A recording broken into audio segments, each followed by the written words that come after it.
Greetings everybody, my name is Dr. Matthew Chehadi, and we're going to discuss a very interesting cultural question in this video. Should English be the de jure language of America?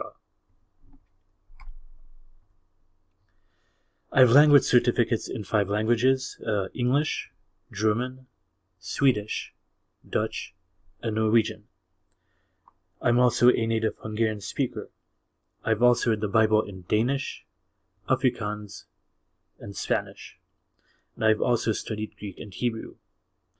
The languages that I know are spoken on all 6 inhabited continents.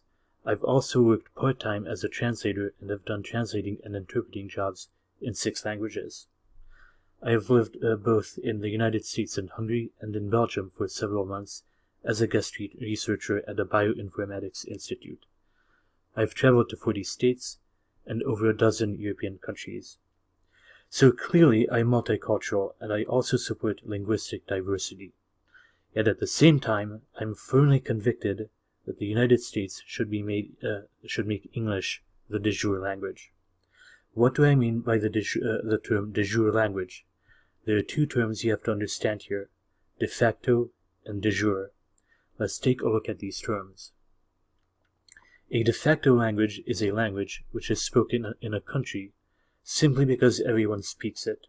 Nobody made any official ruling to make it the national language.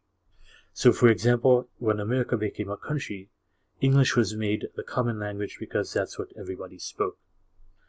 In contrast, a de jure language is when the government officially makes a specific language its national language. All signs, all newspapers, all printed material is supposed to be written in the official language of the country. There's a formal official element to a de jure language. Now in America, English is only the de facto language. Since many people are coming in from Latin America, and around 1 out of every 7 people in America are Hispanic, this is why Spanish is on the rise. You have surely noticed that in many places, signs and websites are written in Spanish. If you live in Los Angeles, you'll notice that besides English and Spanish, there are signs all over the place in Mandarin Chinese. But the big question is it good this way? Is it good if immigrants coming to this country can read websites, signs, newspapers, and whatnot in their own language instead of having to learn English? Does this help them, or could it actually hurt them? Isn't this good for cultural diversity? You may think. Or is it? Well, you may think that having signs written in Spanish will help Hispanic people get settled in this country, but many Hispanics acknowledge that this linguistic isolation is actually harming rather than helping them. But why? You see, think about it. At the Tower of Babel, when God confused people's languages, they were unable to communicate with one another. People group together with others who speak the same language as they do. You simply can't speak with someone whose language you don't know. Besides making signs with your arms and your hands, you wouldn't go too far.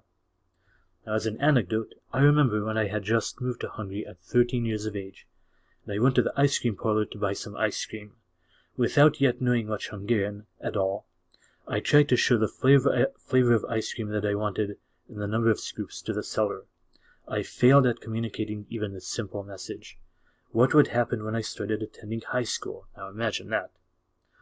Let's look at another example. Years later in life, I'm living in the greater Los Angeles area. I tried calling a natural food store once in the area whether they had some type of food I was looking for. Apparently, the seller who picked up the phone must have been someone living in a small closed Chinese community.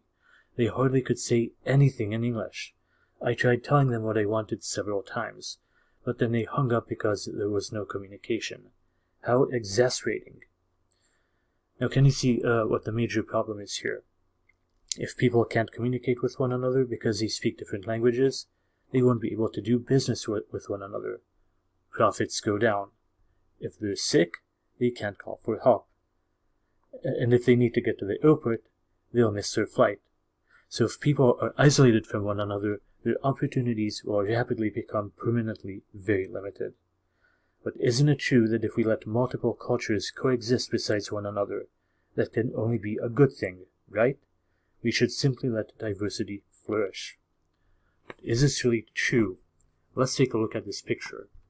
Each group here represents a community where people speak the same language, English, Spanish, and Chinese. But only that language. Having many language groups next to one another increases diversity, doesn't it? The answer is no. This is because diversity can only exist if there is also unity.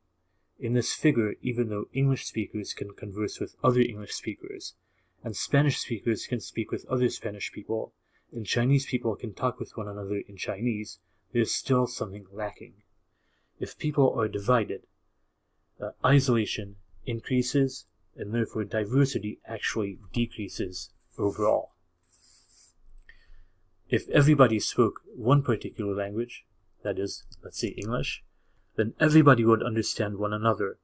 This way, if we have linguistic unity, then isolation decreases and diversity increases overall. This is what we get if we make one particular language the de jure language. This means that shops could handle more customers.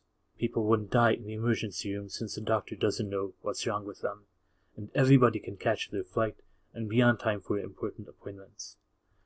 Let's look at it this way. I believe that anybody can learn another language to a decent level with enough regular practice. But just as with height, people follow a bell curve when it comes to language. Not all people are adept at learning a foreign language. It would simply be imperialistic arrogance to force people native to one country to learn the language of an immigrant culture. Learning a language takes a lot of time and effort, and you make a lot of mistakes in the meanwhile. We need to make one single language the de jure language in America, and it should be English because that is the most common language now, by far. We are doing Hispanic and Chinese immigrants a big disservice by putting everything in Spanish and Mandarin. It separates and divides. One language unites and makes us all Americans.